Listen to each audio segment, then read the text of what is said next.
Okay, so here are the images from earlier today. When we go through them, let's go back to adjusting the color things. Okay, and we're going to see this in a little bit more detail now. So, as I said earlier today, this was the target that we shot, and by going into the develop module. So when you're shooting these, you got to make sure that you're seeing enough of the face as well. And I know that like some of the changes that we're gonna do here are going to be very subtle, and by the time you view this, through the streaming and of course through the capabilities of modern technology, you might not see the subtle changes, but trust me, they're there. Okay, so let's have a look at this. So watch what happens. I mean, as I click onto the midpoint. Okay, you see how the face just got warmer. Okay, as I click on the warmer tones here, okay, the face gets cooler. And if I go down here to the real warm tones, okay, even cooler again.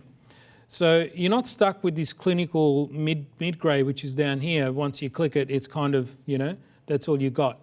You can click on, slightly cooler colours, slightly cooler mid-tones here to give you a warmer skin, okay, which is what we can do there. Or we can keep it as neutral as we possibly can, okay? So once I've got that, once you take a photo of this, as I said earlier in the course, make sure you do include some part of the face. Don't just photograph that, because that isn't going to tell you much as you start to do the adjustments, okay? So as you move across, we adjust every other file accordingly. So let's go to the daylight one that we did. So I'm going to go back into library. So these were the daylight shots, and then it's going to fit.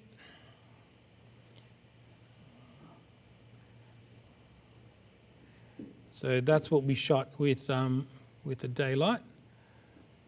Okay, so let's correct this one first, sort of around there. Okay, histogram is looking good. Okay, and then I'll go to the next one, and I'm just going to hit previous down here, and that'll copy the colors that I've just seen. Now, one of the things here, remember we talked about in an earlier session where we talked about keeping everything switched off in your camera, right? In other words, we're shooting in faithful, we're shooting in camera standard, everything is turned off, and there's a reason for that. If I come down here, at the moment, the image is being rendered using the Adobe Standard 2012 profile, okay? Now, the minute I change from Adobe Standard to camera neutral, watch what happens to the image, okay? The contrast comes in and it's a lot closer to what, not camera neutral, camera standard, we hit the wrong one. Camera standard, there it is. Camera standard, you see the contrast comes in, okay? So that's the before, that's after. So you're starting to get that natural contrast that was captured originally, and we're not getting this sort of flat image where we have to start from scratch and applying contrast. Usually I don't touch my contrast at all a lot of the times with my images, because just by changing, from Adobe Standard to camera standard, I get all of the contrast and color adjustments I need, okay? So from before and after. So the minute I do that, the adjustments I apply in Lightroom, I extend the dynamic range a little bit. So what do is I open up the shadows a little bit more, okay, which we're doing so here.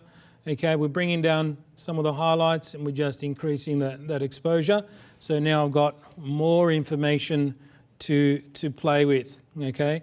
So the role of Lightroom for me is to get good color and good tonal range. And then once we go into Photoshop, then we can start to do other things with it. Okay, now previous, okay, that's it.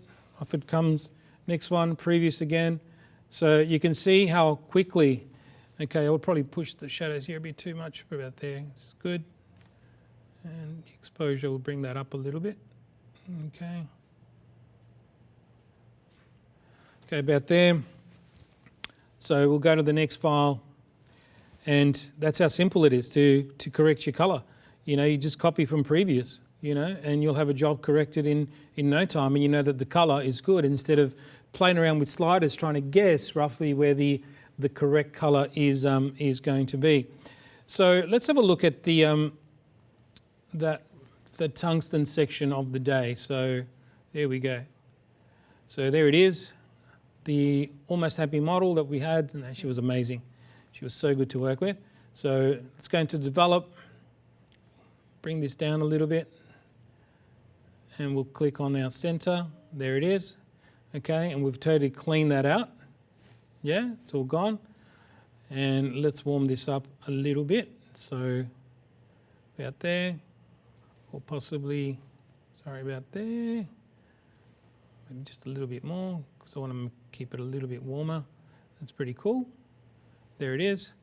And then once again, we go with previous. Okay, there it is. And then we make our adjustments, proper adjustments, highlights, bit of shadow detail. Okay, I could probably afford to, you know, warm this up even more. Okay, so I would then adjust color temperature manually, just to give me more of a warm feel, probably about there. Okay, I'm not sure if you can see the subtle changes here, but on this monitor here, but you can certainly see it on this one. So subtle changes, and then I could be as brutal as shift clicking all of these. Okay, and sync, and we'll sync everything. Okay, and all of those images will change accordingly. Okay, so if we now move into each one of those, by the time it catches up, it's not catching up. Okay, so we can do a large batch at a time. Okay, so we click onto that one, we click on the rest in the series, we'll sync. All right, so these now that I've played a batch adjustment to are all going to be the same, and they're all going to have that same sort of color look. Okay, including these ones here, which are a lot of fun to actually do. And these are the flash ones, are the same thing. We could, you know, we go back, let's find our reference one. Where are we? So let's go into library, we'll have a look at them. So it's about trying to make things as simple as possible for yourself as far as color is concerned. There it is, there's our flash one. We'll use this one, go into develop, click onto that one there to get the color, and then increase exposure and open up shadows to get the tonality that we want. Go into the next shots, and then it's a little bit bright, bring it back.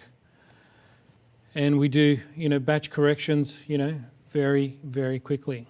Okay, so it's amazing how quickly you can work once you can manage color that way in your camera. Okay, and even if you're doing, especially if you're doing color critical work, or you're shooting something that the color is important, like a lot of fashion photographers who use this technique because the reproduction of garment has to be, you know, pretty close to what the designer intends, especially for, you know, lookbooks and all that sort of stuff, where, you know, the garment and the buyer wants to see the garment for what it is. This is definitely the best possible technique to use. Rocco, so you adjusted the exposure when you were post-processing a little bit to the right. Yeah. Would you expose this image differently so that you wouldn't have to adjust the exposure, or is it? Yeah, no, I would have given it more exposure. Okay.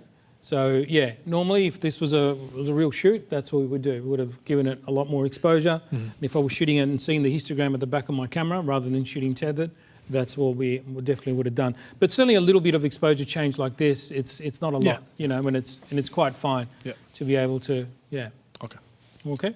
So let's have a look at first Lightroom and the way Lightroom deals with color. As I said to you, when you import images into Lightroom, you know, maps those images into a ProPhoto RGB color space.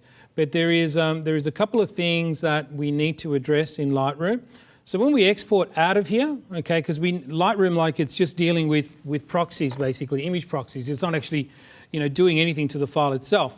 So we have to look at the image settings for, the output and the destination.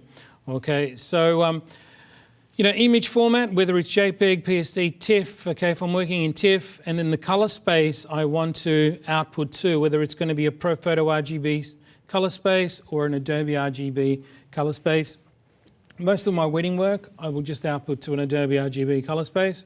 It's a lot easier to handle, and I don't have to do multiple conversions, because then from Adobe, I will go straight to print, okay, from either it's going to be commercially printed by an external source, or whether I'm doing stuff in-house in the studio. Okay, I can choose 8-bit or 16-bit, obviously as a TIFF or a PSD, and of course if it's a JPEG, JPEG is going to be an sRGB JPEG, which is going to be for the client's computer. And the reason why we do sRGB, because if we're uploading content on the web, okay, that's basically the viewing conditions for any web-based stuff.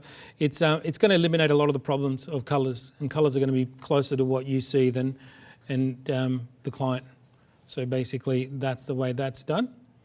So then we go into Lightroom, we go into Preferences.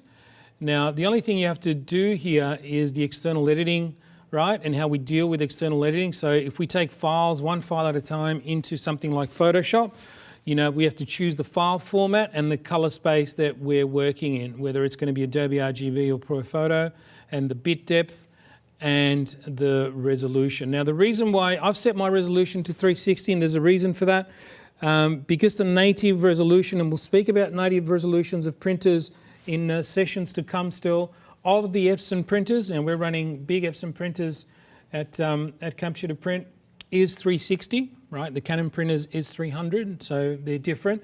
And it's the native resolution of the printer, and that's what I want to send, that's the resolution I want to send files to the printer. So 360 for Epson printers, 300 for Canon printers. It's just the way that they like to receive the information that's being converted, so they do a better job at 360 than the Epsons, and 300 for Canons than if you were to give them another resolution. So if I sent a file to this at 200 dpi, right, the printer will convert it to 300 dpi to make it work within that environment. And I'd rather do the conversion and give it to a 360 than allow the printer to make that decision of interpolation. Okay, so that's very, very important. Canon's no different. Canon's just 300. It's just the way that the engineering inside the printers work.